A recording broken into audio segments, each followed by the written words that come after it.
Animation studios have a peculiar talent for creating villains so iconic they haunt our childhoods. But that never stopped them from creating other bad guys so forgettable we wonder how they made it past the storyboard. In today's video, we're diving into the rogues gallery of every major animation studio to crown the greatest villain and roast their biggest flop. Starting off with Disney's most unoriginal villain Prince from Frozen. She was killed by Queen Elsa.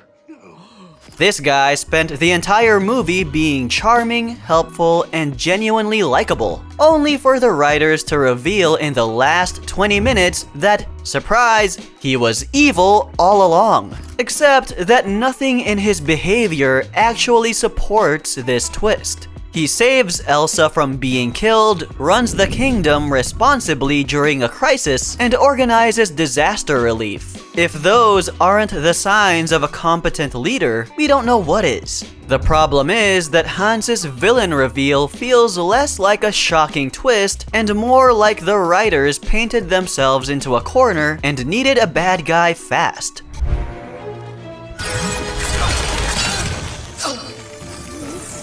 His sudden monologue about his evil plan makes zero sense when you remember all the times he did good things when literally no one was watching. Why save Elsa from that chandelier if you wanted her dead? Why not just let Anna freeze in the first place instead of bringing her back to the castle? The logic is about as solid as Olaf in summer. And his villain motivation? He's the youngest of 13 brothers and wants his own kingdom. Okay, valid frustration. But my guy, you had Anna willing to marry you and make you king. Mission accomplished. You didn't need to be evil. You just needed to not fumble the bag.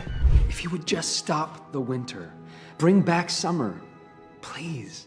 Hans is what happens when Disney wants a twist villain so badly that they forget to make it make sense. Now let's talk about a villain who understood the assignment with Ursula from The Little Mermaid. My dear, sweet child. This sea witch is what happens when you combine confidence, theatricality, and genuinely terrifying manipulation into one fabulous package.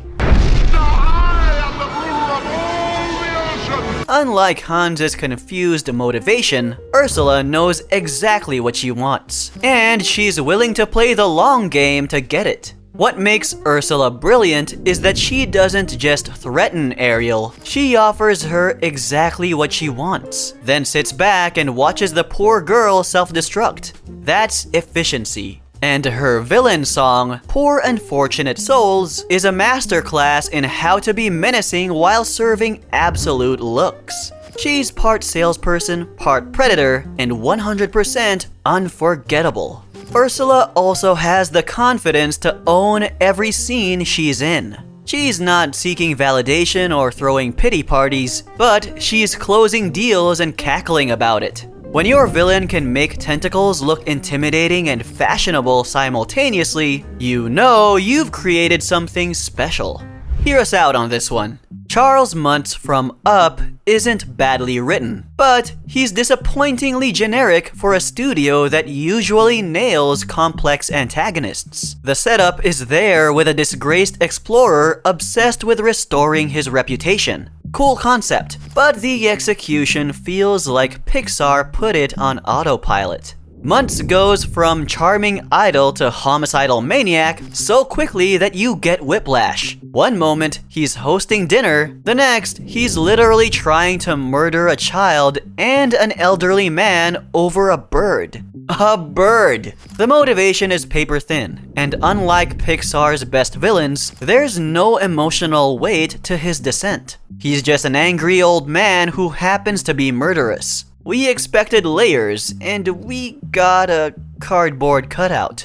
Lotso is what happens when Pixar decides to traumatize an entire generation with a strawberry-scented teddy bear. Welcome to Sunnyside, folks. I'm Lotso Huggin' Bear. This villain works because his backstory genuinely makes sense. He was replaced, felt abandoned, and instead of processing that pain, he built an entire authoritarian regime at Sunnyside Daycare. That's commitment to being petty, and honestly, we have to respect the hustle. What makes Lot so terrifying is how he weaponizes kindness. He seems cuddly and welcoming, but underneath that fuzzy exterior is a stone-cold tyrant who runs a toy prison. He's the false friend, the betrayer, the one who could have been saved but chose cruelty instead. Even when Woody offers him a chance at redemption, Lotso stays glued to his evil ways, proving just how badass he is. Plus, the incinerator scene, that moment where all our beloved toys are holding hands, accepting their fate, and Lotso could have saved them, but walks away instead. That's villain excellence. He's not just mean, he's heartbreakingly, devastatingly cruel. And that's why kids and adults remember him as one of Pixar's darkest creations. Balthazar Brat is what happens when a studio thinks "Remember the 80s" counts as a personality. This guy is a washed-up child star stuck in the decade that defined him. And while that's a funny concept for a sketch, it doesn't sustain a feature-length villain. His entire character is just 80s references duct-taped together wearing a purple tracksuit. Oh, this is it! This is it! The problem is that Brat is trying to be simultaneously threatening and a walking nostalgia joke, and he fails at both. His evil plan involves bubblegum and shoulder pads, which sounds quirky on paper but just comes across as trying way too hard. Illumination wanted him to be funny and intimidating, but instead, he's neither. He's just there being the bad guy who can't get over his failed TV show. And if he weren't the villain, we might even pity the poor guy. On the other end of the spectrum, we have Illumination's greatest villain in the character that is Vector. Vector is perfect, specifically because he leans into being ridiculous while still being an actual threat. It's a mathematical term, a quantity represented by an arrow with both direction and magnitude. He's a nerd in an orange tracksuit with a bowl cut who somehow steals the Great Pyramid of Giza and replaces it with an inflatable. That's the kind of chaotic energy we need in villains. What makes Vector work is that the movie never asks us to take him seriously, and that's his strength. He's dorky, he's got a catchphrase that shouldn't work but does, and he genuinely believes he's cooler than he is. But underneath the memes and the ridiculous squid gun, he actually accomplishes villain stuff. He kidnaps children. He has a legitimate arsenal. He's a credible threat who also happens to be the most memeable character in the franchise. And don't forget that he's the nepo baby of the president of the Bank of Evil. Vector proves that villains don't need tragic backstories or complex motivations. Sometimes you just need a guy with direction and magnitude who's willing to shoot shrink rays while doing a terrible dance. Now that's cinema. Is anyone surprised that the Emoji Movie produced a terrible villain? Smiler is what happens when a corporation tries to create a villain for a movie that should never have existed in the first place. What an exciting day for all of you! She's a smiling emoji who runs Textopolis with an iron fist and an unsettling amount of dental enthusiasm. That's it. That's the character. The biggest sin is that Smiler is aggressively one note in a movie that's already one-dimensional. Her motivation is maintaining order by deleting malfunctioning emojis, which sounds dystopian until you remember this is happening inside a teenager's phone, and none of it actually matters. She's not scary, she's not funny, she's just annoying. Like a pop-up ad that gained sentience and decided to become a villain. Sony redeemed their entire animation department with Kingpin in Into the Spider-Verse. This isn't your typical punching bag villain. I can't wait to kill one more Spider-Man. This is a man driven by grief who literally breaks reality to get his family back. That's motivation with depth. He's built like a refrigerator, sounds like a garbage disposal, and somehow the movie makes you understand why he's doing what he's doing, even as he's crushing Spider-Man into the ground. What elevates Kingpin is the film's visual storytelling. He's animated as this impossibly huge, squared-off force of nature who is absolutely intimidating. Every scene with him feels heavy, literally and emotionally. And unlike villains who monologue about their pain, Kingpin's grief is shown through his actions. He's not trying to destroy the multiverse for fun. He's a desperate man making catastrophically bad decisions. He's ready to risk the world if it'll give him another shot with his family. And that's what we call compelling villainy. Moving on, DreamWorks usually nails its villains, but Drago Bloodfist is surprisingly bland for a franchise that gave us such rich characters. He's the I want to control all dragons villain in a series that already explored that theme better with the Red Death in the first movie. Drago's backstory amounts to dragons hurt me once, so now I'm evil, which feels lazy for a studio capable of so much more. The real issue is that Drago has no personal connection to Hiccup beyond being a generalized threat.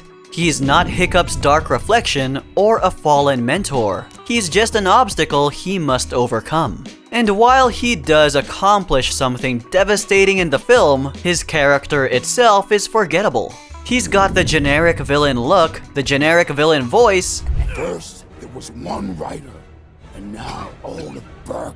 and the generic villain motivation. DreamWorks missed the opportunity of a lifetime to do something special here, but they messed it up.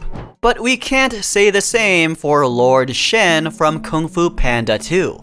Lord Shen is what happens when DreamWorks says, let's make a peacock absolutely terrifying.